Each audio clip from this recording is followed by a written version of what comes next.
Are we live?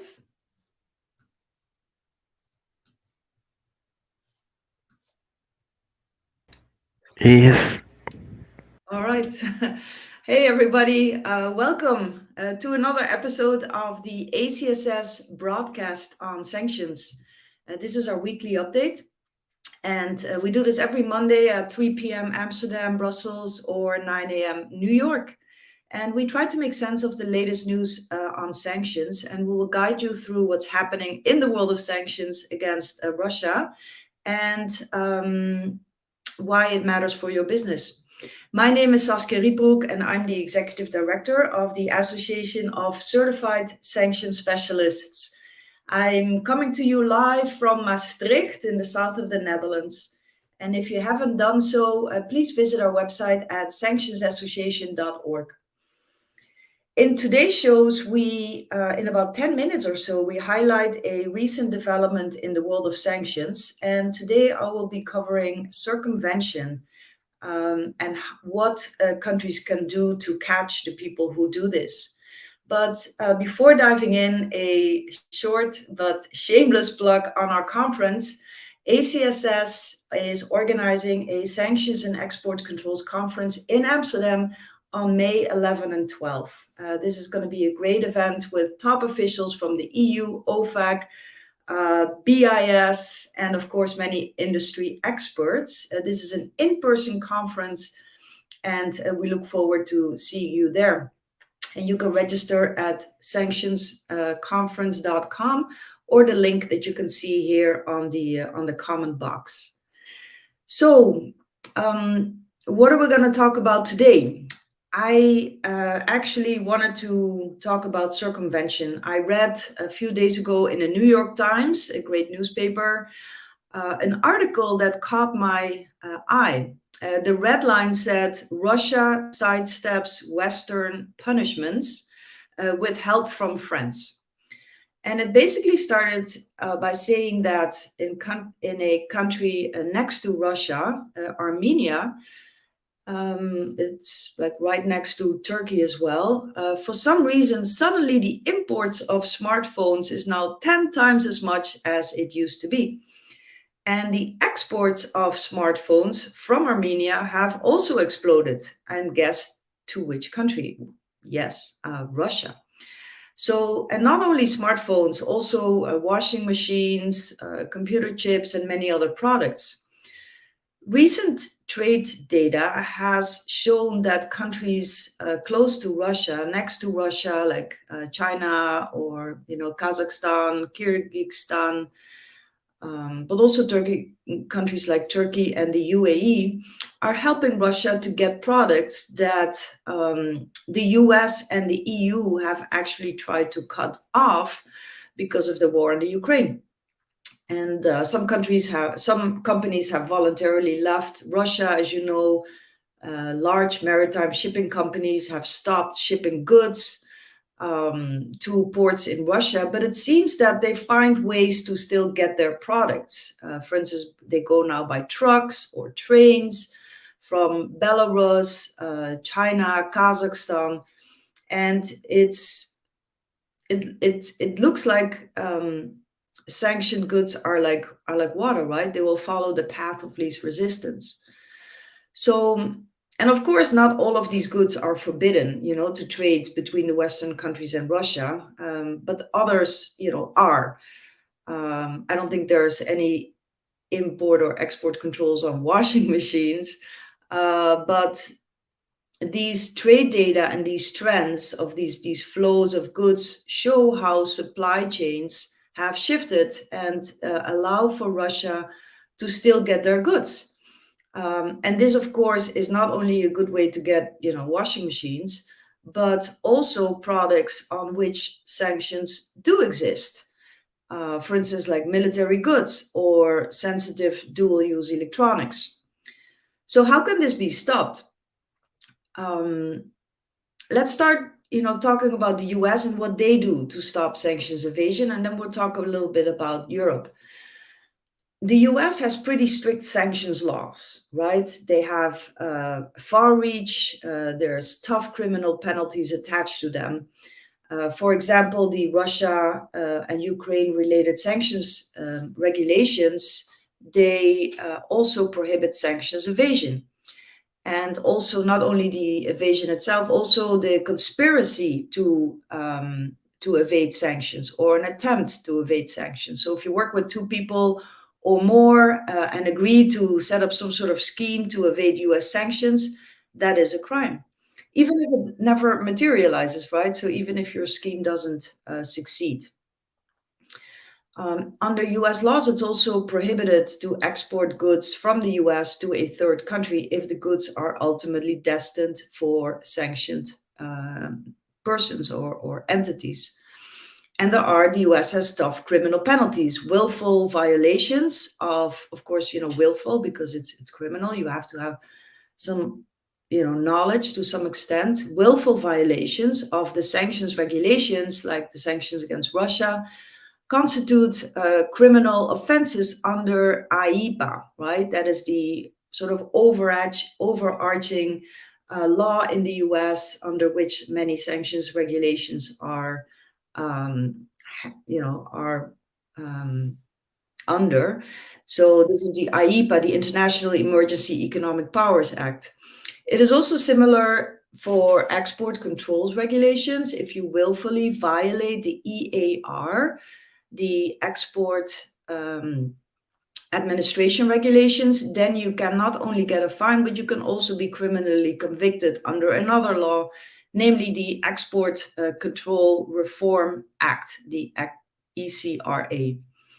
So, and of course, having a criminal penalty hanging over your head, or in other words, prison time, that is always a strong motivator for people not to violate the law. And the US enforces this. The Department of Commerce, to give an example, this is the ministry, the department that administers export controls in the US. They have officials stationed in third countries like Germany, France, or other countries. And they do these so-called end user checks and other checks on the ground to make sure that the goods that are subject to US export controls are not, cannot somehow end up in the wrong hands, in the hands of sanctioned persons or countries.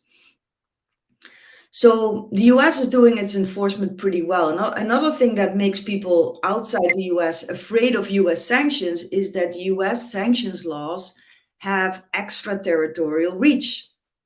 So, and I think this is pretty well known. If you use the US dollar in a transaction, somebody involved in this scheme will be subject to US jurisdiction because they will cause a US financial institution to violate the law. And this is the case because they process a US dollar payment in a correspondent account, typically located in a bank in New York. So have they ever done this? Have they enforced this? Yes. There are plenty of examples out there. Ask the Turkish banker, Mr. Attila, I think was his name. He was convicted in 2018 for conspiring to violate US sanctions and other crimes by a federal court in Manhattan. And this was this was for sanctions on Iran. So what about Russia, right? We're talking about Russia here. There's also some more recent examples involving sanctions against Russia. Last year, several Russian nationals who were living in Germany, the UAE, and Russia, they were charged in a US court for a sanctions evasion scheme. They were sending US technology to Russia, and there were some other crimes as well. And this involved, a typical scheme with front companies in the UAE, Switzerland, a Panama bank account, of course, Russian oligarchs and other sanctioned entities. And these defendants, they were actually arrested, not in the US, but in Germany and in Italy. And they were going to be extradited to the US. I think this case is still pending, so we'll follow this to see what happens. But it shows the power of the US export controls because they are enforced. They have dedicated agents on the ground, and of course, they have the help of their foreign partners. And if they cannot get you criminally, they can also add you to the OFAC list, right? So for sanctions evasion or material support. For instance, last week, I think it was in February 1, OFAC added full blocking sanctions against 22 people and companies in multiple countries because they were involved in a sanctions evasion network that was supporting Russia. And overall, I mean, this is just an example. Overall, in the last year or so, Treasury has designated more than 100 people and placed them on the OFAC list for engaging in Russian sanctions and export controls evasion. So this is the US. Now let's take a quick look at what the EU is doing. So EU sanctions are different, right? First of all, they are, issued by the EU, but then they have to be implemented in the member states. And their application is also different. So, for instance, they apply to, everybody inside the EU. They apply to EU nationals. And it doesn't matter where you are. So if you are in Turkey and you are an EU national, they apply to you. The EU sanctions also apply to companies and organizations that are incorporated under the law of a member state, right? Like Greece or France or Germany, etc., the Netherlands. And this includes also, for instance, branches of EU companies in third countries, right? So sometimes EU companies, they open branch offices or representative offices in other countries for, a myriad of reasons, maybe business development, sales, or support on the ground for the group. So these companies are covered by EU sanctions, regardless where they are located. And finally, they apply to aircrafts and vessels that are under the member state jurisdiction. But unlike US sanctions, the EU sanctions do not have extraterritorial application. So, for instance, just the mere fact that the euro is involved, it won't automatically give EU courts jurisdiction like what we see in the US. So, how can we go against fighting EU sanctions evasion? Well, there's multiple, there are some ways. So the two EU regulations, the main regulations, right, 833 and 269, they have a clause that says it is prohibited to participate knowingly and intentionally in activities of circumventions. So these provisions, they try to crack down on companies that on the surface, are not violating the sanctions, but they are doing something that has the goal or the effect to circumvent the prohibition. But it has to be knowingly and intentionally, of course. And fortunately, that has been interpreted quite broadly by the EU, by the Court of Justice of the EU in Luxembourg. So that is a good thing. Another development that helps the efforts of the EU to crack down on evasion is the new designation criterion that was added in the I think it was the October package last year, where they added a new designation criteria to Regulation 269. That's the one about asset freezing. So that means that they can add persons, entities that facilitate circumvention to the EU list. And not only EU citizens can be added, also non-EU citizens can be placed on the EU sanctions list if you're involved in evasion. And that means that your assets will be frozen. So this can be quite a dangerous thing that will be hanging over the heads of companies in third countries that are facilitating EU sanctions evasion. Now, has anybody been placed on the list since this criterion came out in October? So that's November, December, January, February, that's about 4 months ago. No. But it is a good first step, I think, in the effort to crack down on sanctions evasion in the EU. There's some more developments in the EU that are helpful. The EU added sanctions violations to the list of EU crimes. And then in December, there's a proposal to introduce a new EU directive that harmonizes the ways in which member states investigate and prosecute and and give penalties to individuals and entities for sanctions violations.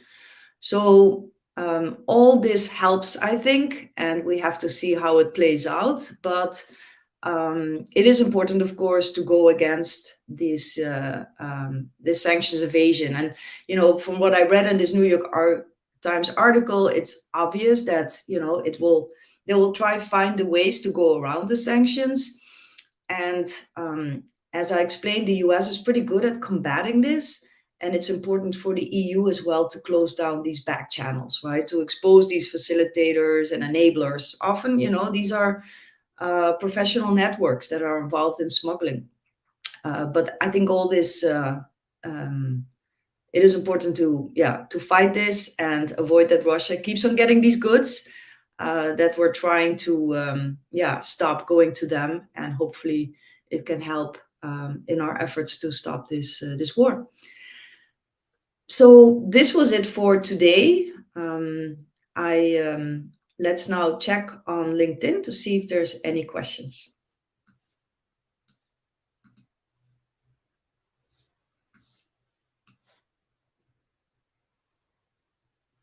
Yeah, some people confirmed that it was the eighth package. We want to talk a little bit more about the U.S. and the China relationships in a next broadcast next week. So we'll cover some of that next week. And there was also a person who asked for recent penalty cases imposed by OFAC, and we will also cover this in a future broadcast. So we have, for instance, there was this case from, I think it was December, like the last day of the year.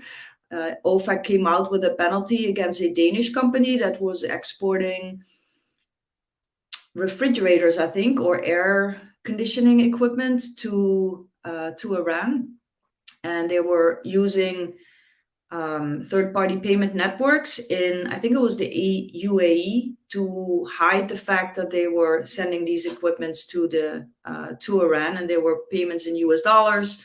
So ultimately, they paid over a $4 million penalty. But we can cover that case also in a little bit more detail in a future broadcast. All right, so I think this is it for today. I hope you enjoyed it, and we'll see you next week again. Thank you so much.